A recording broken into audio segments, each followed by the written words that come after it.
Nous sommes à la veille d'un sombre anniversaire, celui du 11 septembre 2001. Durant tout le week-end, et demain bien sûr en particulier, lors de notre page spéciale à 20h, nous vous proposerons des reportages, des témoignages et le décryptage de l'impact sur notre histoire contemporaine de ces attentats.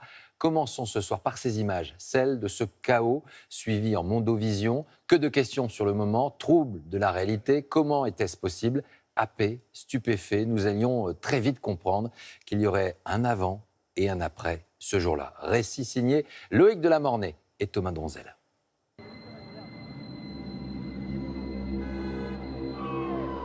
La stupeur de tous ceux qui ont regardé en l'air ce jour-là. Voici l'endroit où nous avons pu nous approcher au plus près. Vous voyez les pompiers, les agents du FBI, les policiers, et vous voyez les deux tours. Et là, cette explosion, il pleut des débris. Faut partir d'ici. L'horreur de tous ceux qui l'ont vécu de l'intérieur. Et un monde entier qui, subissant ce spectacle, a su instantanément qu'il y aurait un avant et un après 11 septembre. It just collapsed. Elle s'est effondrée. Oh, those poor people. Oh, God. Oh, tous ces pauvres gens, mon Dieu. 8h25, cette voix, c'est celle de Mohamed Atta, le chef des terroristes. Il croit parler aux passagers qu'il tient en otage, mais communique en fait avec le contrôle aérien. Les contrôleurs aériens ne comprennent pas ce qu'il se passe et il est trop tard. 8h46, l'avion s'encastre dans la tour nord du World Trade Center. À la télévision, les programmes basculent. Juste à l'instant, ce que vous voyez en direct, c'est une image très choquante. C'est le World Trade Center. L'Amérique pense encore qu'il s'agit d'un accident. Mais à 9h03, il n'y a plus de doute.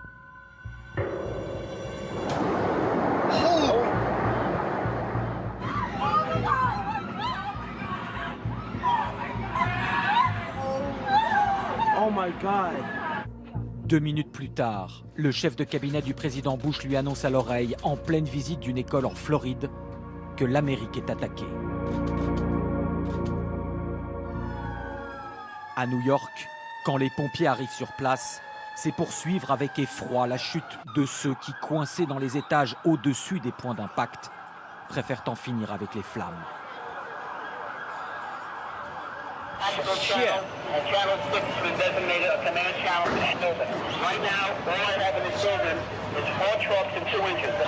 L'ordre est donné au secours d'aller chercher les survivants dans les étages. Les commandants savent qu'ils envoient probablement leurs hommes à la mort. 9h37, façade ouest du Pentagone à Washington. En plus de tous ces passagers, le vol American Airlines 77 tue 125 personnes au siège de la défense américaine.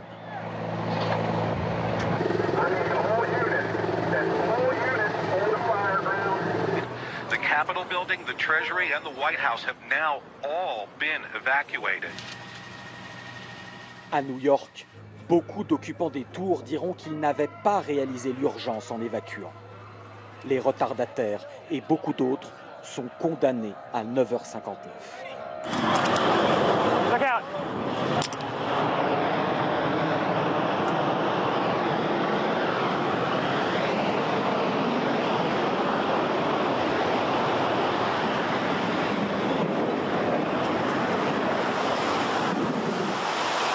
I hope I live. J'espère que je vais survivre. It's coming down on me. Ça arrive sur moi. Here it comes. I'm getting behind a car. Je m'abrite derrière une voiture. Pour la première fois de l'histoire, l'espace aérien se ferme sur tout le continent américain. Mais il y a encore un avion en l'air très inquiétant. United 93, Cleveland, if you hear the center right then. They got that piece of dock. Keep remaining steady. You have the ball,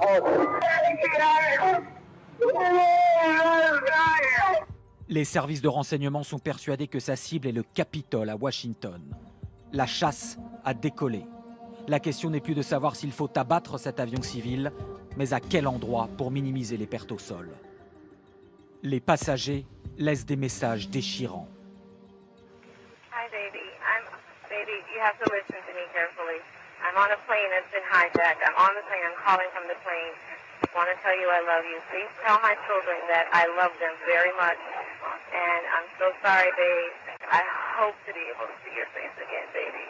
I love you. Bye. Les chasseurs F-16 ont décollé si vite qu'ils n'ont pas eu le temps d'être armés.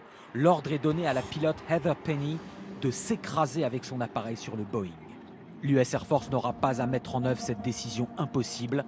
Emmenés par Todd Beamer et Mark Bingham, devenus des héros posthumes, les passagers se révoltent. Ils arrivent jusqu'au cockpit des terroristes qui, à 10h07, font s'écraser l'avion en Pennsylvanie.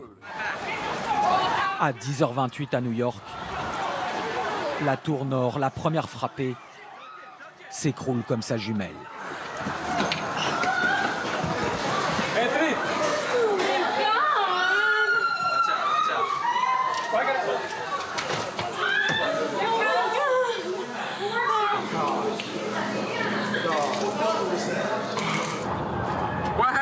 Qu'est-ce qui s'est passé?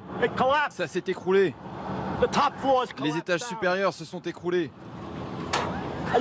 Je l'ai vu exploser et j'ai couru comme un dératé.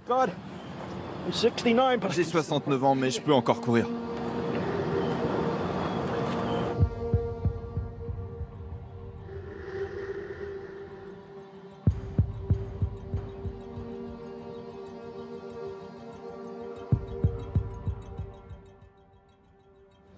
Trois jours plus tard, le président Bush est sur les ruines de Ground Zero. On a du mal à vous entendre. Moi, je peux vous entendre.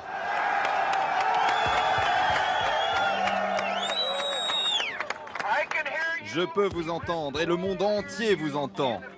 Et les gens qui ont détruit ces tours vont entendre parler de nous très bientôt.